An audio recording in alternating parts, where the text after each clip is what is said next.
Good afternoon, ladies and gentlemen. We're ready to get this program on the road.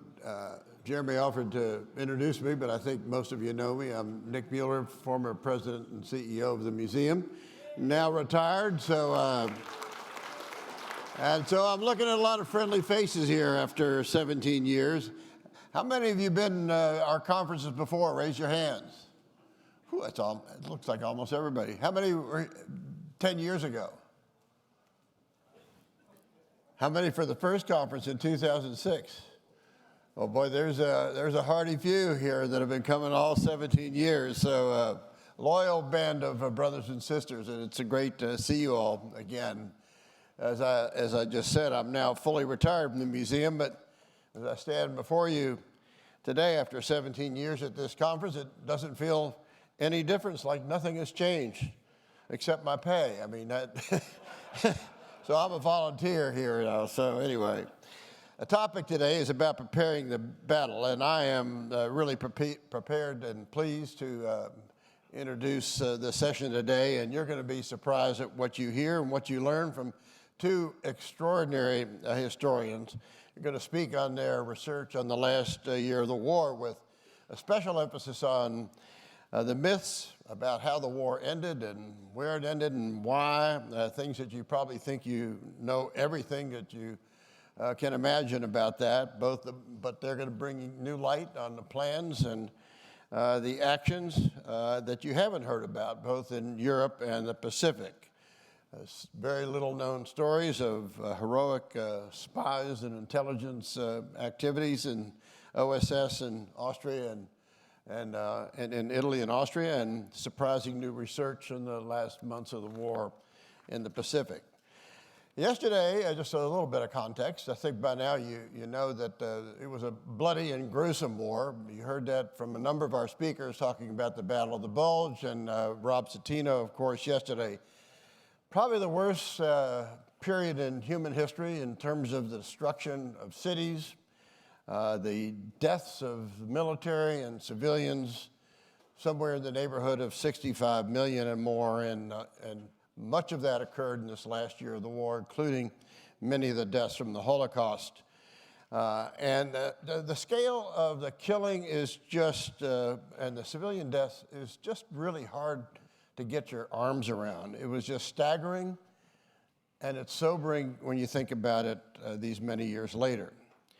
Now, just to say, what is the last year of the war? Well, let's just say here at the museum, we often talk in our exhibits and our Beyond All Boundaries that the hinge of the war really was taking Rome on June 4th, D-Day on June 6th, Saipan on June 15, 1944. So we've got a ways to go, both in Europe and in the Pacific.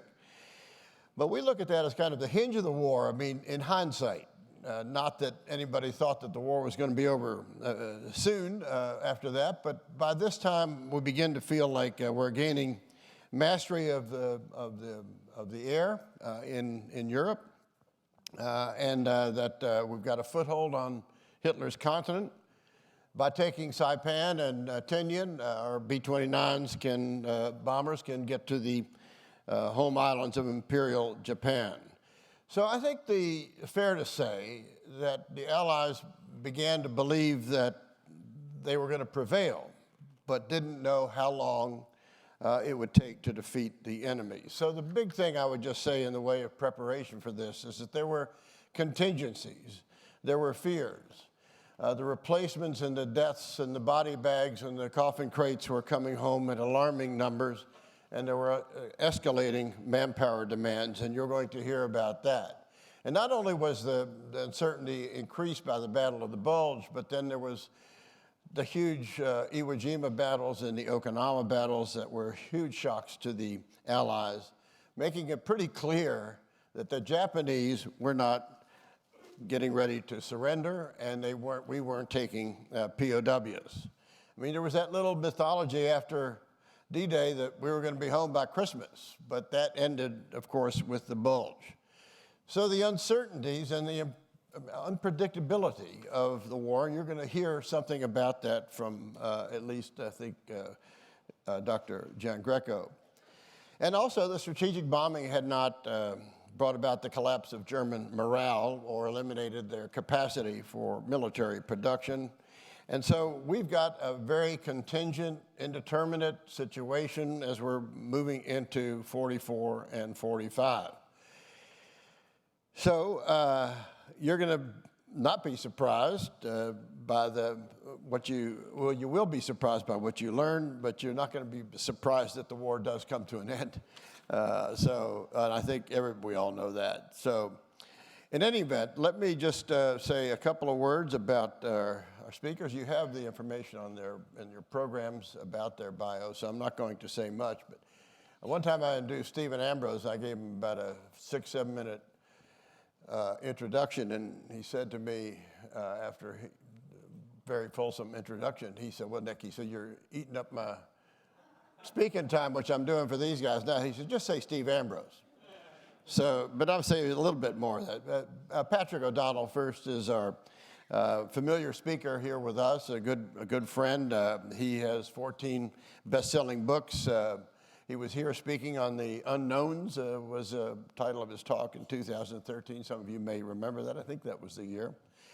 But he's an expert on special elite forces, not only of World War II, but World War I and all American wars. And he's going to actually kick off our symposium next year with a whole symposium on our special forces and special ops. So you'll want to be sure to come to that exciting program. What you might not know is that he was also the combat historian for the forces in Iraq some 20 years ago in the Battle of Fallujah. And just seen part of the reunion video of that, where the praise of Patrick O'Donnell in the heat of the battle was extraordinary for his courage and bravery under fire.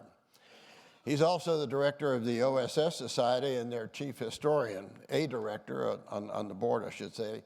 And he's done thousands of oral histories of veterans of elite units in American wars. So you won't find anybody more conversant on that side of the scale. He's going to speak in a moment on the OSS and the Brenner Assignment in Italy and Austria about heroes that you've never heard of, I will warrant to say. So welcome, Patrick, back again. But just let me introduce Dr. Giangreco first, because I don't have to do that again. Dennis Giangreco is the first time at our conference, but from what I've seen of his works and conversations with him, you'll be glad that he is with us to speak on the end of the war in the Pacific. He's written some 13 books, Hell to Pay, one of the more prominent, Truman and the Bomb, and a new biography of Truman forthcoming. He's a prodigious researcher, was editor of the Military Review, popular writer, and has demolished many myths on the decision about dropping the bomb. And that's, as you know, a very controversial subject.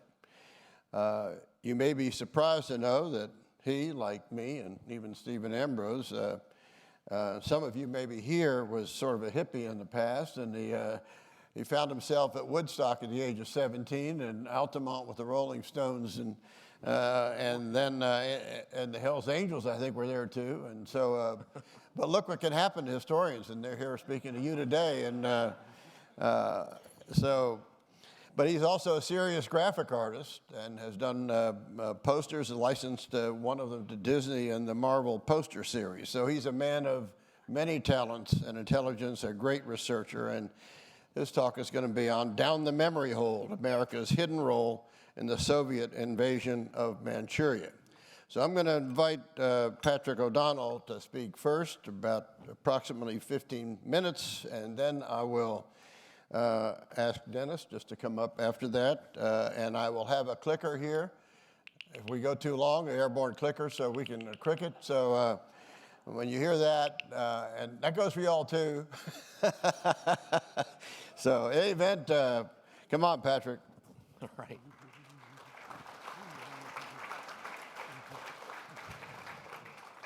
Thank you, Nick. It's really an honor to be here. Instead of grand sweeping movements in the ETO, I'm going to talk about agency and how single individuals or a small group of men and women can change history through their actions. We all wouldn't be here hadn't been for Dr. Mueller and his agency to create this museum and this symposium and conference. Thank you, sir, for what you've done. Somebody asked me how I come up with my ideas. My books are usually untold stories in one way or another. And I'm going to talk about 2 OSS missions that were untold stories. As Dr. Mueller mentioned, I recently came back from my Fallujah reunion. 20 years ago, I was a combat historian. I went house to house. I was armed, I was in uniform, with a Marine rifle platoon, a platoon that had some of the highest number of casualties in the battle, 5 KIA. The battalion I was with we have now approaching 700 Purple Hearts in the unit, over 45 KIA, and now, sadly, there are more suicides than KIAs because of the men and what they saw. It was a brutal battle that was house to house. And I came back and I wrote a book which is on the Commandant's reading list called We Were One.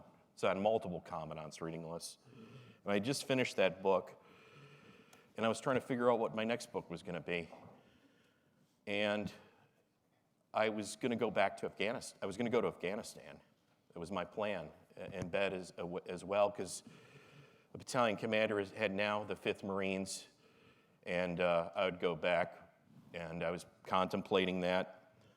And one of my dear friends who was a member of the OSS, his nickname during the war was the Brain, because he was a brilliant man that ran 12 missions into northern Italy. These were called OGs, operational groups. These were the forerunners to the Green Berets. 15, 20-man teams that were in uniform, armed to the teeth, that would blow things up, save key infrastructure, etc. The Brain organized these missions, and he was the case officer. And he said to me, Pat, don't go back. It's too dangerous. I want you to tell Tacoma's mission. And I would go to his basement all the time, and we'd sit there and eat pasta and go over all the old files that he had squirreled away. And I thought that was a great idea to tell the Tacoma team mission, but there was one problem. The mission leader never talked to anyone. And every time I would ask, I'd call up Howard Chapel, he'd say to me, well, you know, it's ancient history, that's 1 million years ago. I don't really have anything to add. You need to come out here one of these days. It was a throwaway line. He never meant it. He was located in Pismo Beach. And so eventually, after hearing that 3 or 4 times, I got the Brain to kind of corner him on the phone. I flew out to San Francisco, and I arrived. Brain kind of led the way behind the scenes, and I called up Howard. I said, Howard, let's talk about Tacoma. Well, Pat, you need to come out here. I'm here. And the next thing I know, he's like, I want you, if you want to meet, I'll meet you at Spyglass Loop Road, the Gulf Station at Pismo Beach at noon. I said, no problem. Got there at 11:50, waited 5 minutes, almost, 10 minutes on the dot, this big Lincoln kind of rolls up, and I can recognize the figure of Howard Chapel in sunglasses, and he just looks at me, he said, follow me. This is a guy that was 6'2", kind of Schwarzenegger-like during the war, and the toughest World War II veteran I had ever interviewed. And I got into his house, and he immediately pulled out his Fairburn Sykes fighting knife and started opening up the nail in front of me to intimidate me. He had kind of these Count Chocula-like nails, started sharpening the nails with the knife. It's like, Pat, do you need to use the bathroom? I'm like, I'm good, go, Howard. And the next thing I said, I'm gonna bring this guy back to World War II. I said, do you remember executing the guard at Bushy Bridge? He's like, yeah. I can't remember if I used a stiletto or a silenced pistol. And that's where we were. Back to his war. In his war, is extraordinary. He was there to bring in a radio operator and also to complete an assignment, the Brenner Assignment, which began over a year earlier with another operative, Roderick Stephen Hall, who is also really an extraordinary individual. Was a man that in 1937 and 1938 went to northern Italy and was a mountain climber and hiked the mountains. Was a very wealthy kid that went to Andover. Before the war, he went to Harvard, dropped out, then went to Yale. Right before the war, enlists as a private and becomes, goes through OCS. He's in an engineer battalion. He knows how to blow things up, and he writes a letter that will change his life. He writes the letter to Wild Bill Donovan of the OSS that says, if you drop a man by parachute into the northern Dolomites, give him proper explosives, he's referred to in the third person, this person can blow up the subpasses that lead to the Brenner and delay the German supplies that are flowing from Austria through this carotid artery, the Brenner Pass, into northern Italy and into Italy itself to supply the German armies. And that letter changes his life, and he is given, really, in many ways, a suicide mission. He parachutes, he begins this whole journey into the OSS, which is a secret organization. He's given the opportunity to plan his entire mission, and I've got to condense this a lot, but it's a remarkable story. They parachute in with a little bit of a larger team. Kind of the guy that was a rising star at the time, Lloyd Smith, nicknamed Smitty, was one of the operatives. And Smitty and I got along because after the war, I'd interviewed him. And Smitty was a Division I wrestler, and I was in college as well. So we immediately kind of bonded. And he was one of the first persons, he never interviewed with anybody else either. And he told me about this mission that Hall had and how they dropped into an area in Friuli or Carnia, which is in northern Italy. They drop in, and Hall, who had plans most of this mission himself, begins to blow things up. They destroy small bridges. They help organize partisans. They organize supply drops, and things get hot. They have the Cossacks, White Russians, have moved into the area, and the Germans have given them free rein. They say, basically, if you can eliminate the partisans in that area, we'll allow you to live there after the war. So these men are very motivated, and things get very difficult and hot, and they nearly overrun the team, and then intelligence comes across the wire that there is a resistance group near the Brenner Pass and that Stephen Hall needs to investigate it. And Hall breaks off from the team of 3 or 4 other men and the partisans that he gets to know and makes an epic journey, 50 miles across some of the most rugged terrain in the world, the Dolomite Mountains. He's an expert mountain climber and skier, literally scales these peaks as he's avoiding the SS and other German patrols. And he comes up into the area around the Brenner, and like any good Hollywood movie, there's even a love story attached to this. Quite extraordinary story. And all this is backed up. I wrote this book, The Brenner Assignment, with thousands upon thousands of documents from the National Archives. I've spent decades there mining OSS Group 226, 210, and many of the others. And it's like drilling for oil. There are literally thousands upon thousands of cubic yards of these files, which are often misfiled. And, wading through all that, I was able to assemble thousands of documents on this mission and Stephen Hall and the other members of the mission, as well as the German side. And it proceeds with, they go into this area where there are a number of partisan groups, and he receives a book, The Scarlet Pimpernel, believe it or not. And the book is a code word. It's an invitation to who would become his lover, who is the mayor of the town, a countess, who also has sort of a double identity. She's an agent for France. And she's also working for the Germans, so she's a double agent. And he meets her, and he formulates his plan to basically choke off the supplies for the Brenner Pass. And it's a very, very difficult situation that he's in. He's alone. He's working with, in many cases, communist partisans who have nothing, his background, it doesn't mesh well with them. But he has to somehow survive. And he also has another critical problem. He doesn't have a radio. And the person that is sent in to finish the Brenner assignment and give him a radio is Howard Chappell and the Tacoma team and the OGs. And at Christmas Day, 1944, they drop outside of a place called Triciana. And it's here that they are greeted by the partisans, and they work to find a way to get to Stephen Hall, which is 40 miles. He's 40 miles away, but it's almost like eternity through these mountain passes and everything else.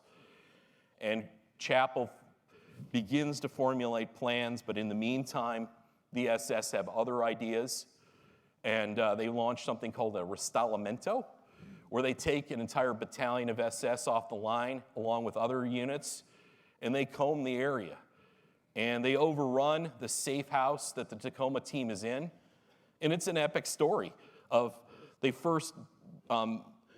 Howard Chappell uses a BAR to fend off many of the SS as they're swarming the house. Literally hundreds of SS are descending upon their safe house. Buys a few seconds of time with the BAR as the team escapes down a creek. And it's an amazing story. Many of the men literally hide in crevasses. They cover themselves in mud to avoid the SS. Chappell is trying to guard his men. One of his radio operators has asthma. He doesn't realize it at the time. And goes back to save him, and he's captured. And here, it's incredible. He literally uses one of the spy gadgets that the OSS had developed, a pencil pistol made out of a ballpoint pen. It's called a Stinger. And he pulls it out in front of the SS guard, and the guard's like, "What the hell is that?" And drops it because the guard doesn't do anything and then runs away. And as he's running away, he is shot in the calf. The bullet grazes it, and he escapes. I remember when I interviewed him, I asked him, "Is that scar still there?" Pulls up his leg, and it's this massive scar against the back of his calf. But he escapes and is captured again, but escapes again. And then, there's a lot to tell in this story. Stephen Hall is captured after trying to knock out a light rail station, a transformer with explosives. And Howard Chappell has no idea that this is occurring, and he continues to try to reform his team, which he does. And Hall, in the meantime, is executed by the SS. And Howard Chappell does the most amazing thing, though. He literally finds a way to travel 40 miles using a truck, where they're in the back of the truck with boxes. And I'll never forget, I went to northern Italy to interview all the partisans that were working with the team. And I went to a small village, Zalto Alto, where I knocked on the door of the mayor, the former mayor of the town, and he was watching TV, and it was almost like, what? Who's this? And I said, Howard Chappell. And this guy turned white, his jaw dropped, and I'll never forget what he said, Rambo. And Chappell had burned such a memory. He drove the truck through the lines up towards the Brenner, and it was here that Howard Chappell reformed the partisans that Hall had initially assembled. And it's near the end of the war. It's April 30th, 1945. And the SS, who had launched all these Rostalimentos, along with the 504 Heavy Tiger Tank Battalion, only had one tank left. They were all making their way to the Brenner to somehow escape to what they perceived as safety. And it's here that Chappell sets up an ambush using the high crags around a small town called Caprile. And they blow up a bridge, they stop the convoy, and it's the SS commander that thinks he has a way out. He hoards all the citizens of the town, puts them in a church, and then sends a white flag through the lines to Chappell and says, I will blow the church up if you don't let us pass into Germany. And it was there that the commander of the Valkyrie Brigade, as well as Chappell, said, if any harm comes to those civilians, we will execute all of you and annihilate you. And the white flag goes back. They come back again and ask to parley. And Chappell, boldly with another man, Nick Cangelosi, who I interviewed, rode in a motorcycle to the SS headquarters, armed only with a .45, said, I want to talk to your commanding officer. And Schroeder came out and said, what are your terms? Unconditional surrender. Schroeder said, I can take you prisoner right now, and I'll kill everybody. Then Chappell pulls one of the greatest bluffs of the war and said that a parachute battalion landed north of us, and the Italian partisans are in mass and will annihilate all of you. And it's here that a Captain Heim from the 504 steps forward and offers to surrender his unit. Schroeder then, outmaneuvered, basically surrenders, and they surrender thousands of SS troops and all their weapons, and even the payroll for a large portion of the German army at the time, to Howard Chappell and this OSS team. And that is the Brenner Assignment, which is unbelievable. Thank you. Thank you very much. All right.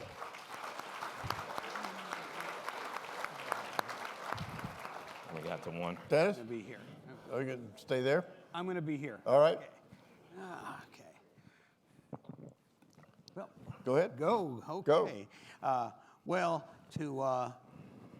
The best way to get across the situation of Tsarist Russia and why the U.S. was playing such a role in the invasion of Manchuria.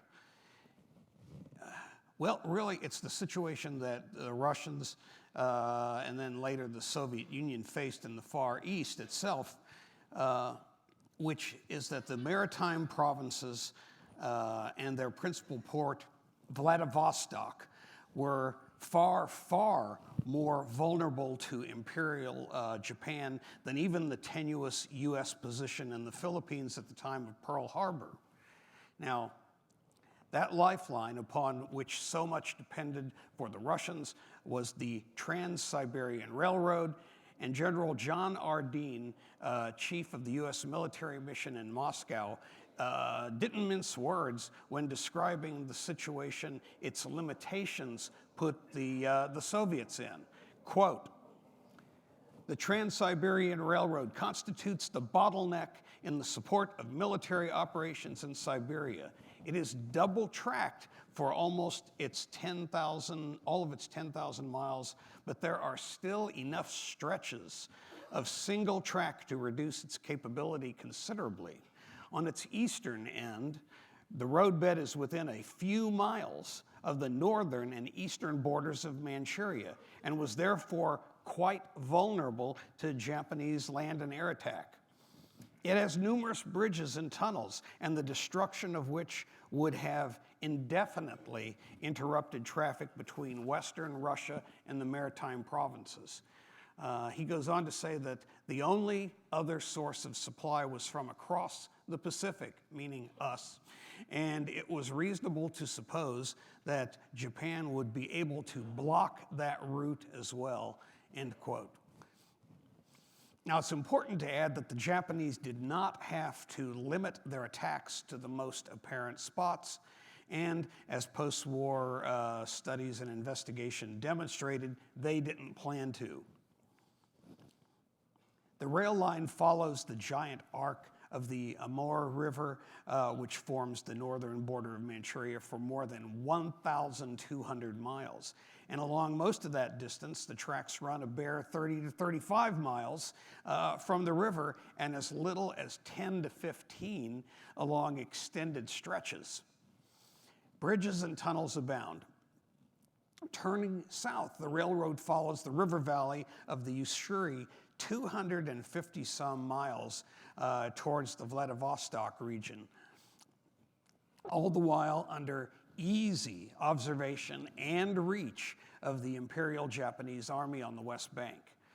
Now, the Soviets were painfully aware of all this, and despite great efforts, the line's capacity in relation to the maritime province's increased needs had changed really only marginally in the decades since the Russo-Japanese War, 40 years earlier, when it was blamed as the principal reason for the Russian defeat.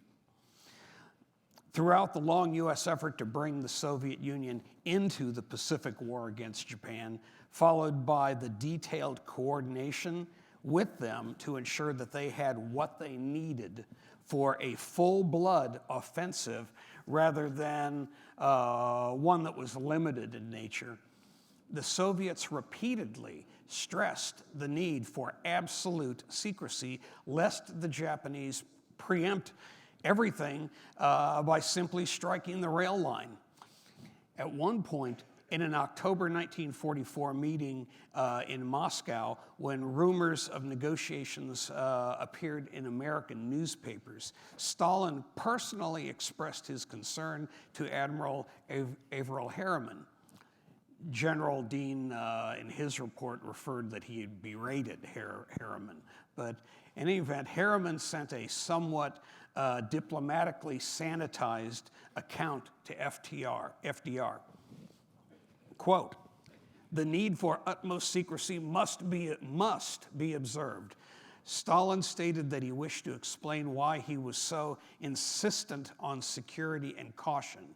If there is any indiscretion, he feared that information might leak out to the press, which would cause the Japanese to embark on what he called premature adventures, as a result of which the valuable Vladivostok area might be lost.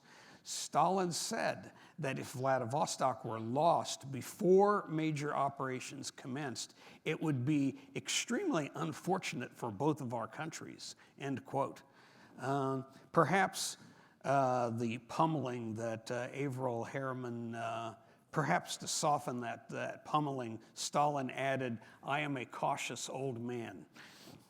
Almost a year before Tehran, he had surprised his Western allies by opening the conference with a statement that the Soviet Union would join them in their war against Japan after Japan's capitulation.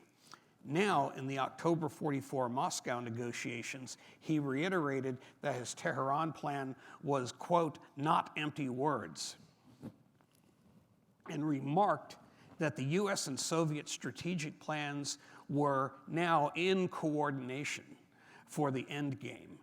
The United States would strike what's called the industrial heart of Japan, and the Soviet Union would break Japan's spine in Manchuria.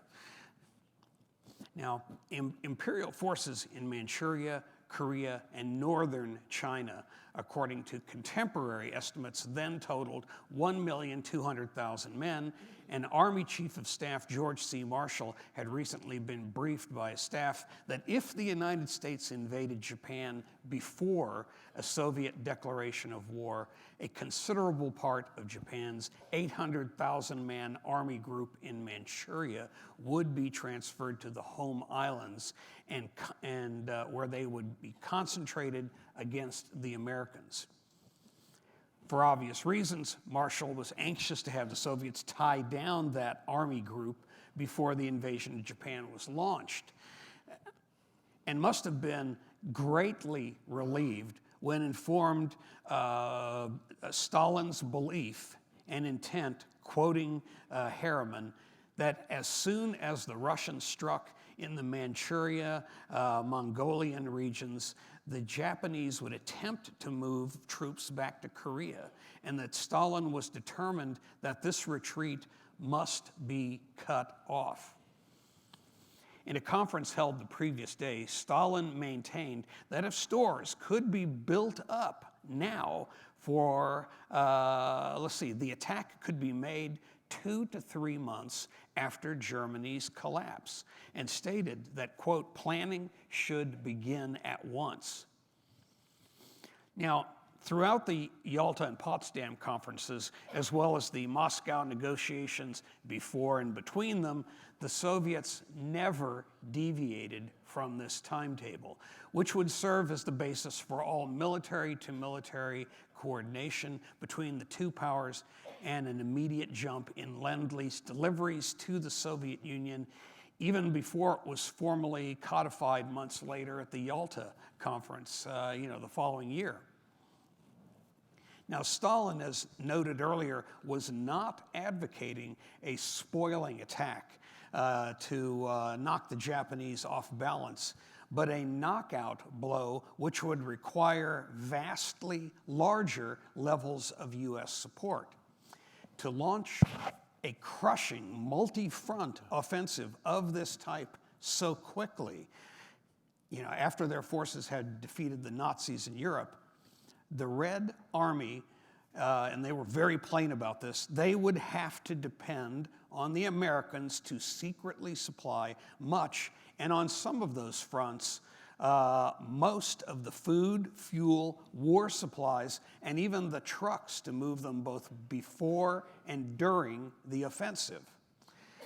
The October 17 meeting, at the October 17 meeting in Moscow, Ambassador Harriman and General Dean were presented with a breathtakingly huge wish list, which the United States moved to fill under that secret expansion of the existing Lend-Lease program. The program's fourth protocol, as written, was essentially and secretly jettisoned in midstream, and its massive expansion geared towards offensive operations against Japan, which were codenamed Milepost. That's our delivery, not their operation. Our delivery was Milepost. Anyway, Milepost's mission was to provide the supplies to fully sustain a theater offensive of 1,500,000 men with 3,000 tanks, 75,000 motor vehicles, and 5,000 aircraft during 3 months of intensive combat. The Soviet list was impressive, to say the least, and included 23,000 tons of aviation gasoline and vehicle fuel. Next, 186,000 tons of food and fodder, including 60,000 tons of flour, 20,000 tons of beans or macaroni, 25,000 tons of canned meat, and 50,000 tons of oats or barley. Next, 14,600 tons of clothing, because this was envisioned. You got to remember, people think of the atomic bomb as the end of the war. What everyone was looking at that particular time was that this was the middle of the war, and that it was going to be going on literally for at least a couple more years. That's where that Golden Gate in 48 came from. Any event, he wanted 14,600 tons of clothing and hospital supplies, including 3 million meters of overcoat cloth. Because, see, they're expecting this to be going on to the winter of 45 and 46. Needed 4.5 million meters of uniform cloth, 12 million meters of underwear cloth, and 2 million pair of shoes. Next, 296 million tons of auto and road machines and aerodrome equipment, including 30,000 trucks. That was almost immediately pumped up to 40,000, plus 1,000 duck amphibious trucks, almost immediately pumped up to 2,000. 2,000 oil and gas tanker trucks also pumped up, 2,000, and also 2 complete truck assembly plants. Next, 306,000 tons of railroad equipment, including, for you railroad guys in here, 500 locomotives, 3,000 boxcars, 2,000 flat cars, 1,000 tank cars, plus 800 kilometers of rails and 500 switches. And finally, a flotilla of small ships and craft. Let's see, with major items being 10 frigates, 20 corvettes, 30 minesweepers, 50 large subchasers, 20 large troop landing craft, which ended up being all LCIs. This, by the way, this naval aspect, by the way, would later grow considerably to become a separate project from Milepost, codenamed Hula. It included the establishment of a secret base at Cold Bay, Alaska, for the training of more than 15,000 Soviet seamen in the intricacies of U.S.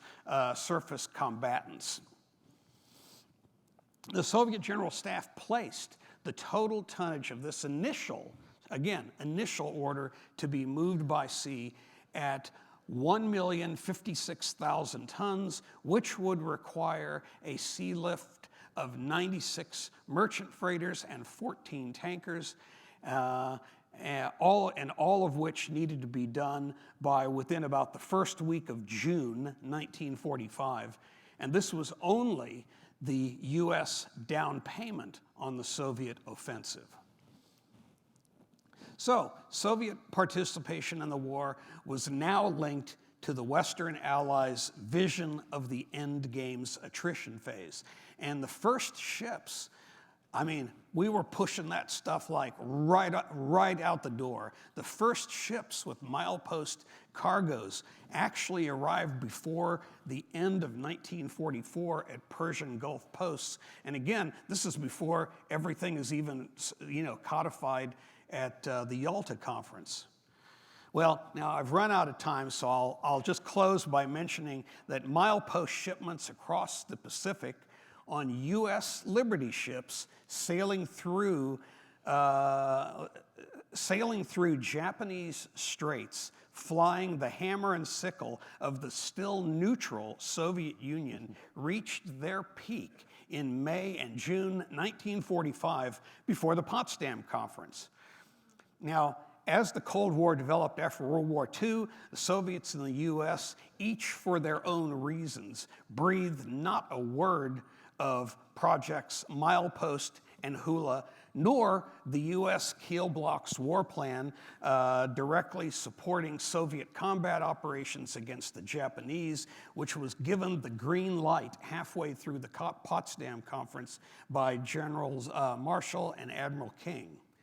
So for those of you who have heard that there was a race between the Japanese, a supposed race between the Japanese and the Soviets to force Japan to surrender at the end of the war, meaning the Soviet invasion or the atomic bomb, yeah, there was a race, but the race was a race by both the Americans and the Russians, not against each other, but by both of them to get the Red Army into the war against Imperial Japan as quickly as possible.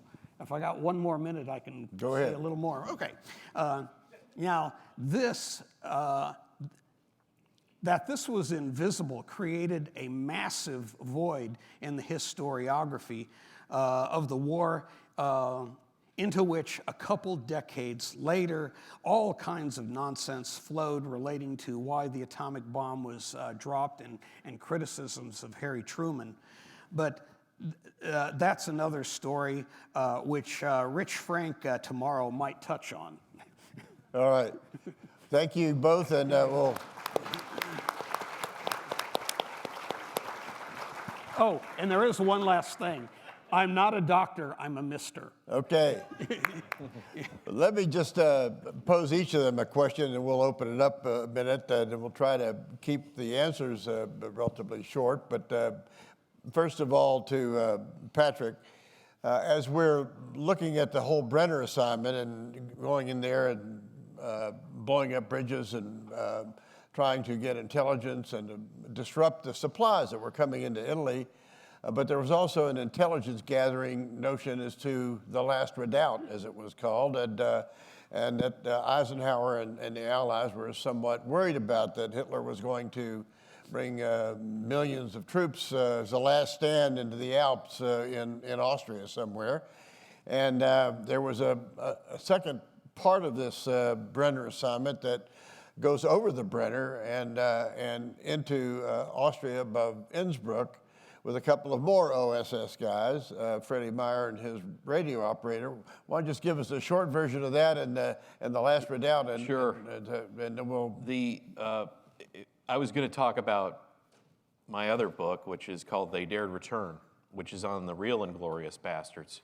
Howard Chappell was the head of that group, the German operational group, which consisted of really one of the most eclectic bands of desperados, as one quote said, one veteran said, that you can imagine.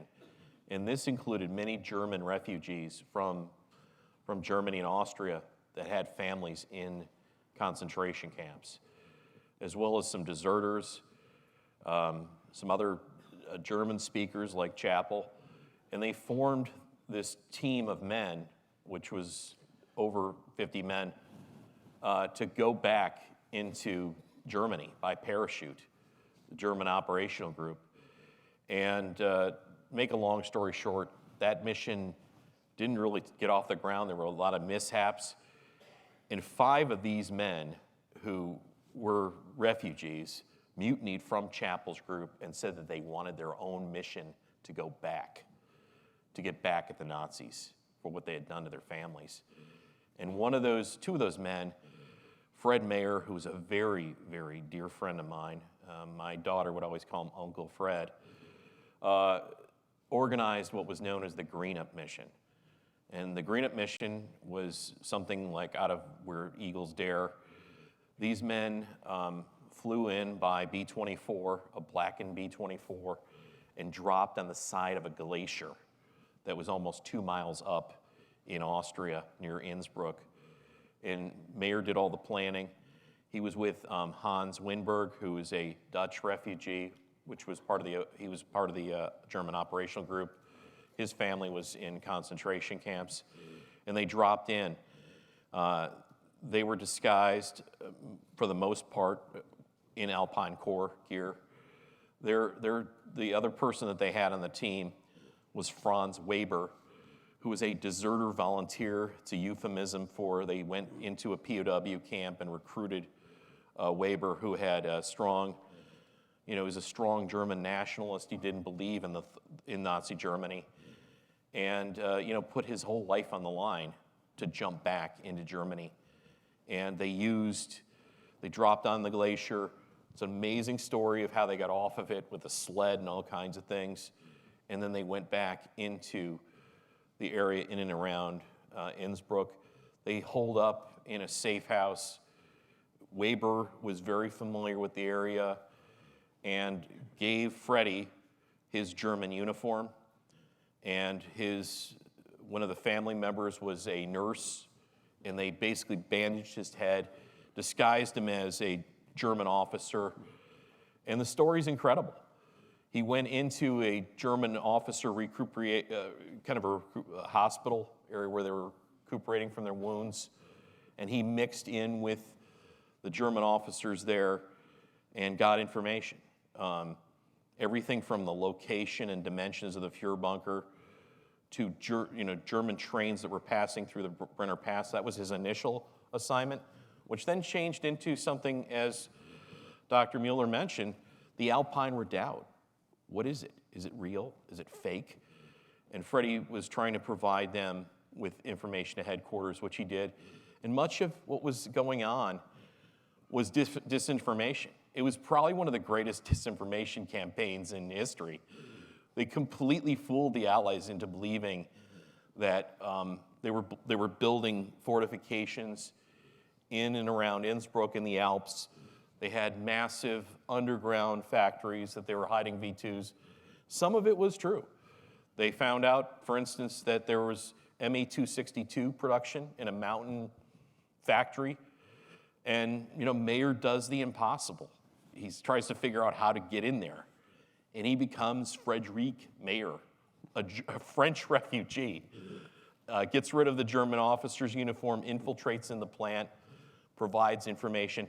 And oh, by the way, all of this stuff is at the National Archives, where the radio transmissions are there that show exactly the intelligence that he transmits back to OSS headquarters, as well as the mission reports, which are extensive, and then even the German side, because much of this stuff becomes a war crimes case.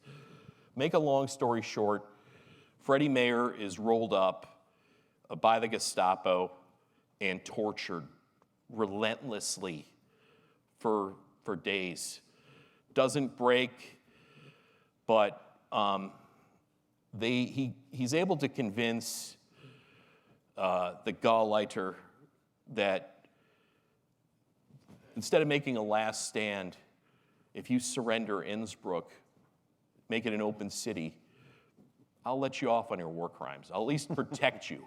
He had no authority to do that at all, but he convinces the governor of the area, the Gauleiter Hofer, to make it an open city. And he broadcasts it over the radio, and hundreds, thousands of SS troops and other troops that are in and around Innsbruck lay down their arms to the advancing 103rd Division, which is under Anthony McAuliffe at this time. And, we talk about agency. It's how one man changes his own little section of the war and makes a difference. And then kind of full circle, one of the most extraordinary scenes and really about our values, he is given the opportunity. They catch the man that tortures him. It's the second in command of the Gestapo in the area. They put him in a jail cell. This CIC puts him there. And Mayer confronts him. And this man is kind of whimpering in the corner and says, don't harm my family. And Mayer just looks at him and says, "Who do you think we are, Nazis?" And he walks away.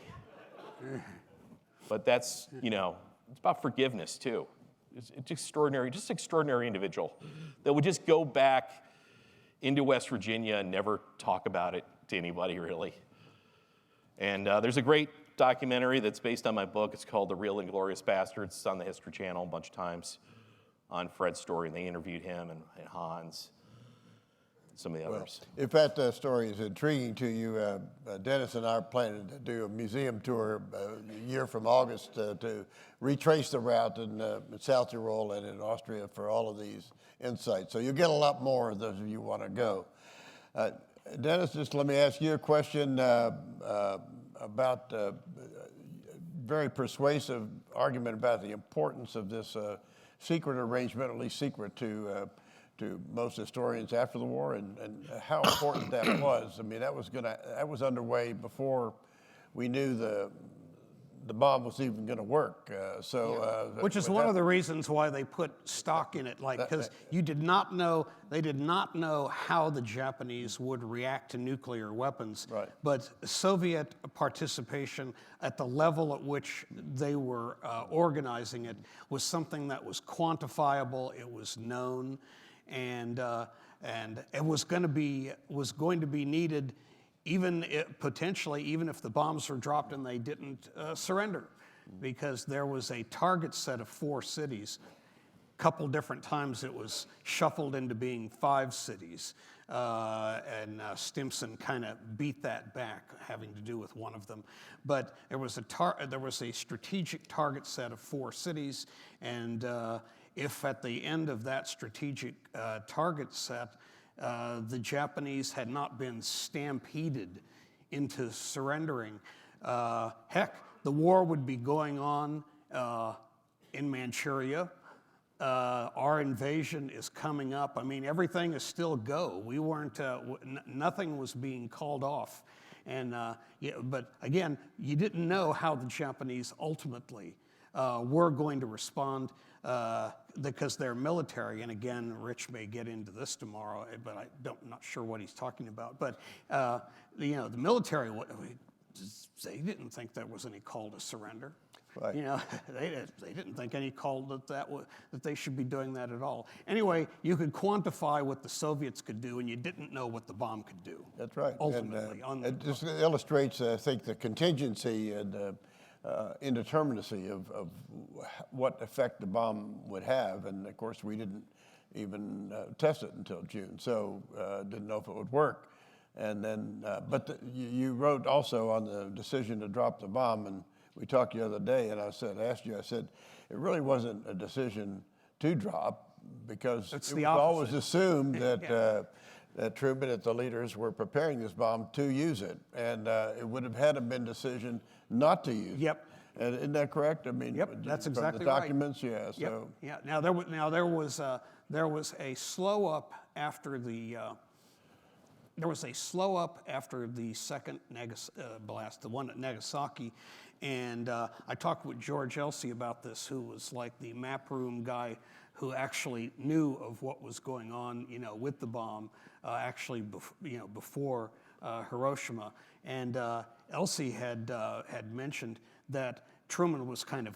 This is not in my book, by the way, okay. But Elsey had related how Truman was kind of caught a little bit by surprise at how quickly the Nagasaki blast, which was the key blast, occurred, and was anxious that there be, Truman and Stimson were both kind of anxious, and actually Marshall too, although that's more insinuated than stated directly by Elsey, that they wanted to give it a little bit more breathing room to see what the Japanese reaction would be. And so there was a temporary holdup of strategic bombing, not the tactical bombing against Kyushu, but of strategic bombing, and which also, interestingly enough, coincided with the lack of air attacks from the carriers, because they were having to pull back for refueling. Had nothing to do with Truman's strategic bombing decision to hold back a little bit,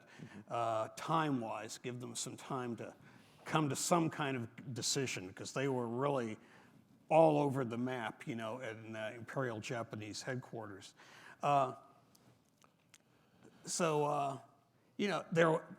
were ready to go on sending out the third bomb parts. And in fact, after a really tense weekend, when literally nothing was heard from the Japanese, the Truman's order to Marshall was, give them everything you got. And they organized a 1,000 plane B-29 roll. So there was a delay, though. Mm-hmm. Yeah. There was that delay that was ordered by Truman. That was on his words, and then the give them everything you got was Truman's next one after that. Right. All right, well, let's open it up to the audience here. And Jeremy and Connie, I think, are out there somewhere. I can't see where you are, but... Our first question will be in the back. Okay.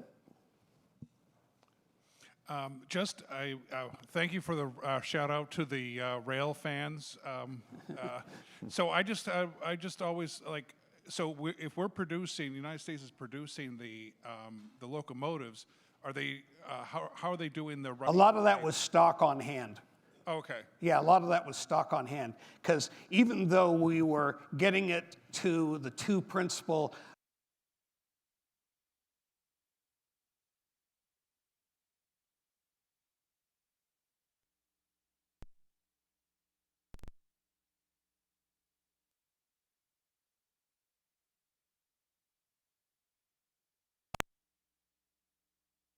obviously, we could not produce that equipment at anywhere near that kind of speed where Stalin requests it in October, and it's coming over on shipments that are reaching their peak in May, for example. But a lot of this stuff we had on hand. And the reason why we had it on hand is we thought this was going to be a longer war. You know, like most of the basic war plans were working it through the financial and manpower questions running through 1946. But really, we thought it was going into 47 as well, at least on residual operations. So see, a lot of this stuff we had on hand, it was just a matter of, okay, we're not needing it now. Stalin wants it. Stalin will get it. So that's the way it worked. Yes, sir. Next question will be in the center. Not everybody speaks as loud as I do. Well, we got the volume back, I think. Oh, okay. Thank you. It was a great talk.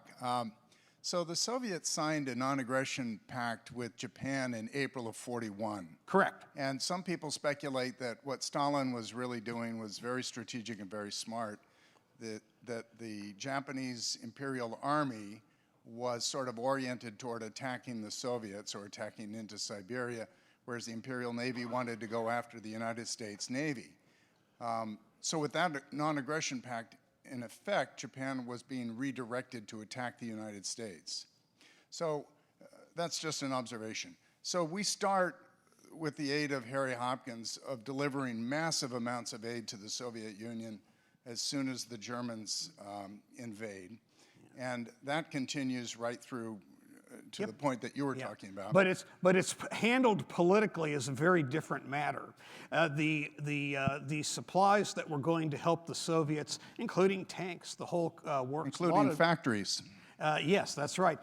Everything that's basically going to support the war against the Nazis is very highly publicized. It's some morale issues tied to this as well. Well, so you get.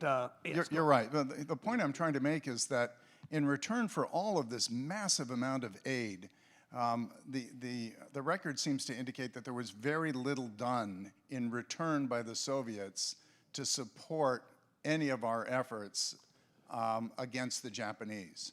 And particularly when our airmen were stranded in the Soviet Union, they were actually imprisoned because Stalin was so careful not to violate his neutrality agreement. Oh yeah, it was a big deal. It was a big deal. Could you comment on that and the Soviets' unwillingness to do anything to support the United States in return for the massive amounts of aid they received? Well, the support would come, after they entered the war. And until they actually entered the war, everything had to be utterly, utterly deep six because they were in an extremely vulnerable position in the maritime provinces. And again, I mentioned that right at the beginning. Our vulnerability in the Philippines, interestingly enough, pales to their vulnerability out there because they'd been literally denuding those forces that they formerly had in the Far East to send them to battle the Nazis. And the Japanese likewise drew down some of theirs, but not until much later. And this is all covered in Hell to Pay. They could do. That's one of the reasons why Stalin reacted so violently to Harriman, about some of this stuff starting to leak in the press, or at least that talks were happening. Because, the Japanese, they could snip that rail line if they so wanted to, without hardly without hardly breaking a sweat. But neither the Japanese nor the Soviets wanted to see a war in Manchuria. Last thing on earth either one of them wanted to see. And the Soviets had to keep that real down low until they were ready to go in. In May, they gave the date of August 8th as when they would have all their forces ready to go, and then that was reiterated by the Soviet General Staff around the beginning of June. And so our understanding had been before Potsdam that it was going to be, did I say May 8th? I meant August 8th on their operations. That side of the world, 9th on ours. But the 8th of August had been the effective date that everybody had thought about until Potsdam, when Stalin was a little vague and made it sound in the initial discussions that he had with Truman right before the conference formally started. He kind of had it it was a little bit vague, and he said by mid-month. And it was like, oh, well, by mid-month, that must mean, we'll just kind of be looking at it as Stalin coming in August 15th.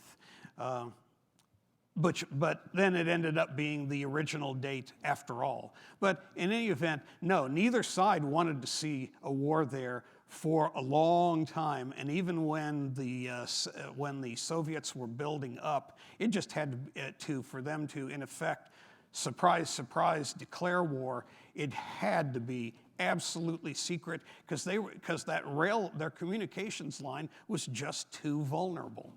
What is it, like the distance between, say, maybe New Orleans and Chicago with twists, turns, tunnels, longer bridges. than that, I think. I mean, let's block that sucker, and the Japanese could do it and do it easy, if they so desired. So let's not make them want to do it. Connie? We have one question in the middle to your right, gentlemen.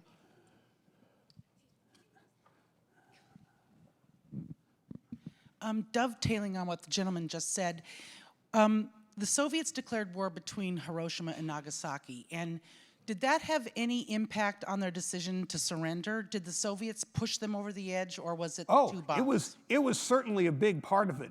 I mean, it certainly was a big part of it, because there were still people in the government who were looking to, who still had, a very slender hope that they could get the Soviets to act as some sort of mediator. So while really the key person in all this, it was really the mind of the emperor. He was the key guy in all of this, and really. And I don't know what Frank may or may not, be, giving tomorrow on this, but without the emperor, nothing was going to be happening. It was just going to they were just going to keep dithering, and it was just going to keep going on. And the emperor had, I think, already decided by this particular point. And you might say that his life was made, at the very least, his life was made a whole lot easier by the Soviets coming in, at the very least. Ladies and gentlemen, Nick Mueller, Patrick O'Donnell, and Dennis Giangreco. Thank you, guys. So please join our speakers outside in the retail station. You'll also notice that it's a snack time. And one note, you will want to check the travel table where we're offering an early bird discount for next year's conference for all of you here in attendance.